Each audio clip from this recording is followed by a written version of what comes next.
My husband is one of the most faithful people I have ever met.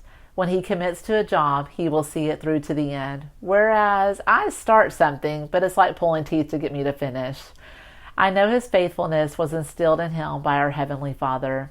God put his faithfulness on display in Judges when he called Gideon to go save Israel from the hand of the Midianites. Gideon, doubting himself and his abilities, wondered how he of all people could save the Israelites. Don't we question God in the same way when he calls us to go? I often fear that I will have to complete the task alone, forgetting that God is right there with me. My friend, when God calls you to go, he will prepare you, just like he did with Gideon.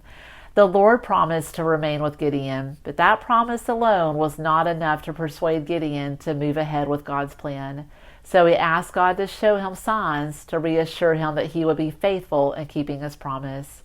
During times of doubt, I love God's long-suffering and patience with his children. He provided the signs Gideon needed to move ahead. God's faithfulness is displayed in Judges chapter 7. Gideon prepared an army of 32,000 men to fight the Midianites.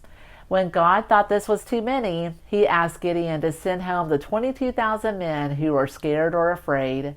Then Gideon took the remaining 10,000 men to a stream of water for God to test them. Any man who lapped water like a dog would remain with Gideon, while those who sat on his knees to drink would be sent home. That little test left Gideon with 300 men. Can you imagine what Gideon was thinking at this point? I started with 32,000 men, and now God has given me 300 to defeat the Midianites. This is not going to end well. But God is faithful and promised to deliver Midian into the hands of Gideon.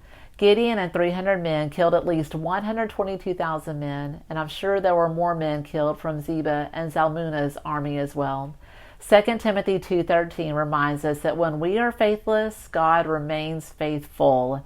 In what area is your faith lacking, and what does God need to do to help you to move forward?